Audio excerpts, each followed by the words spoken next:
미국 내 아시아계 하와이 원주민 및 태평양 섬주민 커뮤니티의 건강 형평성을 증진하기 위한 케어 2.0 프로젝트가 주목받고 있습니다. 이러한 문제를 해결하기 위해 케어 2.0 프로젝트는 ANHPI 커뮤니티의 건강 연구 참여를 확대하는 데 초점을 맞추고 있습니다. 프로젝트는 연구 참여를 통해 건강 형평성을 높이고 궁극적으로 커뮤니티 구성원의 건강 개선을 도모합니다. 케어 2.0은 모든 구성원의 목소리가 중요하다는 메시지를 전하며 더 많은 참여가 불균형 해소와 더 나은 미래로 이어질 것임을 강조합니다. 케어 2.0 프로젝트는 태평양 섬주민 커뮤니티와 함께 건강 형평성을 향한 변화를 만들어가는 중요한 발걸음이 될 것으로 기대됩니다.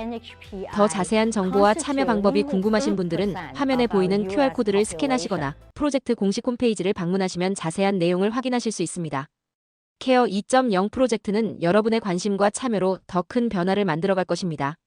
트럼프 행정부의 강경 반이민 정책 강화 속에 대대적인 이민 단속이 펼쳐지고 있는 가운데 LA 한인회와 LA 총영사관이 이민 정책 간담회를 가졌습니다. 어제 간담회에선 한인 이민자들은 국경 인근 지역 방문을 자제하고 특히 오버스테이 및 서류 미비자들의 경우 최근 2년 미국 거주 증명 자료를 소지할 것이 권고됐습니다. 이민 변호사는 오버스테이 및 서류 미비자의 경우 최근 2년 동안 미국에서 거주한 사실을 입증하지 못할 경우 재판 없이 즉각 추방되는 제도인 신속 추방을 당할 수 있다면서 거주 증명 서류로는 렌트 계약서, 유틸리티 청구서 등이 가능하다고 설명했습니다. 가자 전쟁 반전 시위에 참석했다는 이유로 추방될 위기에 처한 컬럼비아대 한인 여학생 정모 씨에 대해 뉴욕 남부연방법원이 정부의 추방 시도를 일시 중단하라고 명령했습니다. 법원은 정 씨가 지역 사회를 위험에 놓이게 하거나 외교 정책에 위험을 가하거나 테러 조직과 소통했다는 증거가 없다며 행정부의 추방 노력을 일시 중단시켜 달라는 정 씨 측 요청을 인용한다고 결정했습니다. 법원은 당국이 법원의 추가 명령이 있을 때까지 정 씨를 구금하거나 뉴욕 남부연방법원 관할 지역 바깥으로 이송하는 것을 금지한다고 명령했습니다. 그랜드 캐년 여행 중 실종된 한국인 일가족 3명이 대형 연쇄 추돌 사고에 연루됐을 가능성이 높게 나타난 가운데 이들이 탑승했던 것으로 추정되는 차량과 추가적인 유해 일부가 이들이 실종된 시점 인근에서 발생한 22중 추돌 사고 현장에서 발견됐습니다. 현지 당국은 사고 현장 차량들의 심각한 화재 피해로 인해 차량, 식별과 신원 확인까지는 상당한 시간이 소요될 것이라고 밝혔습니다. 중국의 한 테크 회사가 운영하는 기업들이 최근 해고된 미국 연방정부 공무원들을 채용하려고 애쓰고 있다는 주장이 나왔습니다. 로이터 통신은 워싱턴 DC의 한 싱크탱크가 선임 분석가가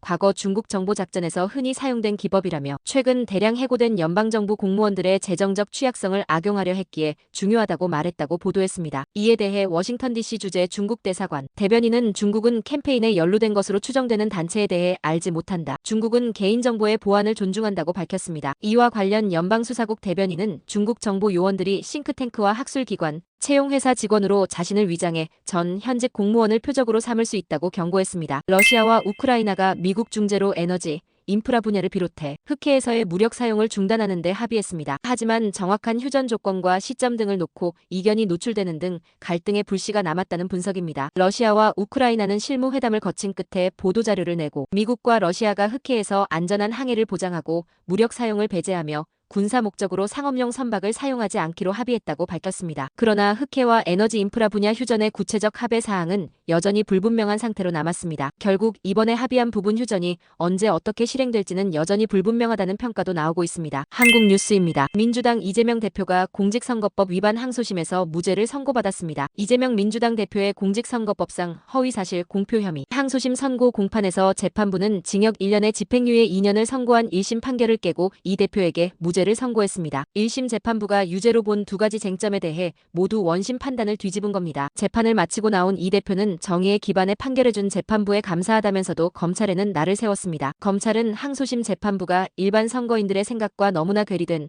경험칙과 상식에 부합하지 않는 판단으로 법리를 오해한 위법이 있다며 이를 바로잡겠다고 밝혔습니다. 이에 따라 1심과 2심 판단이 갈린 이재명 민주당 대표의 선거법 위반 혐의 판단은 이제 대법원이 하게 됩니다. 윤석열 대통령 탄핵 선고는 선고일이 정해지지 않으면서 이번 주에 결과가 나오기는 어려울 전망입니다. 재판부는 한 달 넘게 수기를 이어가고 있습니다. 이재명 대표의 공직선거법 위반 2심 선고 결과가 나온 직후 선고기일을 통지하면 탄핵 심판 심리에 정치적 고려를 한 것 아니냐는 의혹이 제기될 수 있어서 선고기일 통지마저 다음 주 이후에 하게 되면 선고일은 4월로 넘어갈 가능성이 제기되고 있습니다.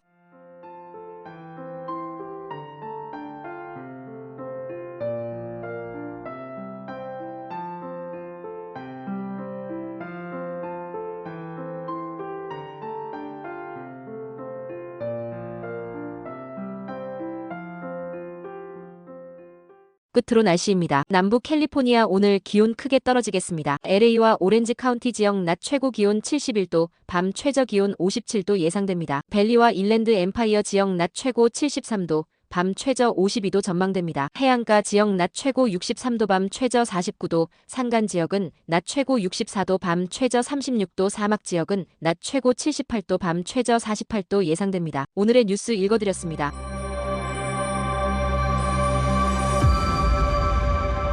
고맙습니다.